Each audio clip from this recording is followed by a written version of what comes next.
surtout lorsque nous prenons les églises évangéliques,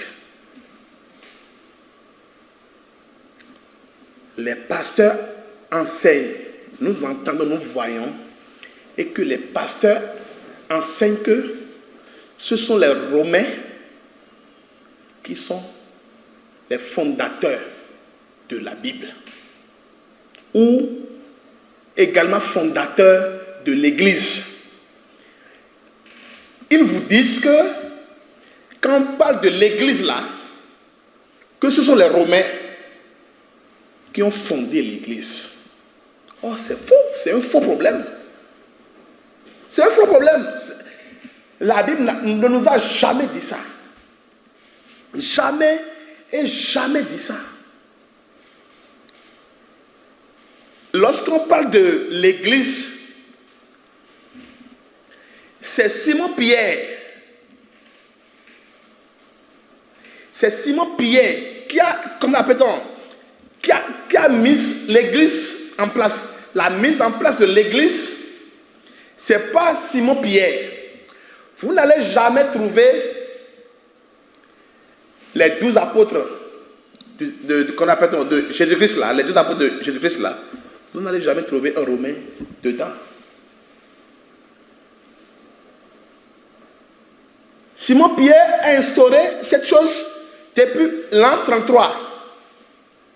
L'an 33. Vous comprenez?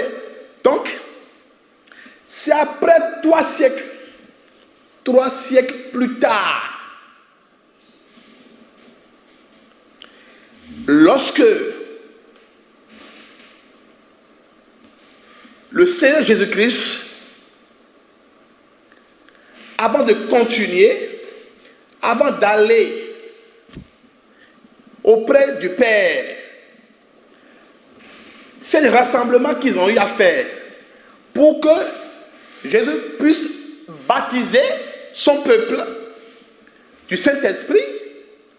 Lorsqu'ils ont invité des gens de loin, les Romains aussi ont été invités. Actes chapitre 2, versets 5 à 10. Or, il y avait en séjour à Jérusalem des Juifs, hommes pieux de toutes les nations qui sont sous le ciel. Au bruit qui eut lieu, la multitude accourut et il fut confondu parce que chacun les attendait parler dans sa propre langue. Ils étaient tous dans l'étonnement et la surprise. Et ils se disent les uns aux autres, voici ces gens qui parlent, ne sont-ils pas tous galiléens? Et comment les entendons-nous dans notre propre langue, à chacun?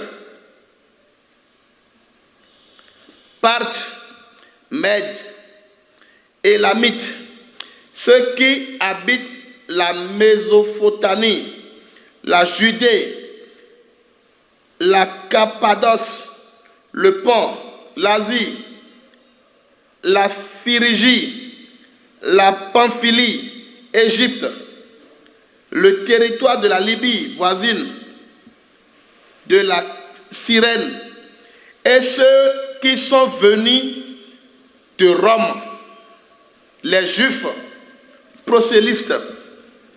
Vous me comprenez? Donc c'est de là, les Romains ont constaté la manifestation du Saint-Esprit.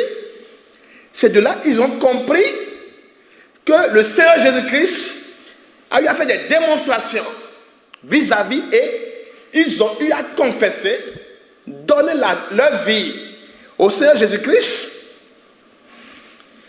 Et c'est après tout cela que les Romains ont créé chez eux l'Église dans l'an 312. Vous voyez? Ça veut dire que Simon-Pierre a instauré pour lui depuis l'an 33. Mais c'est après 3 siècles. C'est l'an 312. L'an 312 que les Romains ont créé leur église. Mais aujourd'hui, on voit que les églises évangéliques enseignent leurs fidèles que, lorsqu'on parle de la Bible, que ce sont les Romains. Nous sommes là à les demander de retirer cette tir. Très simplement. Merci beaucoup.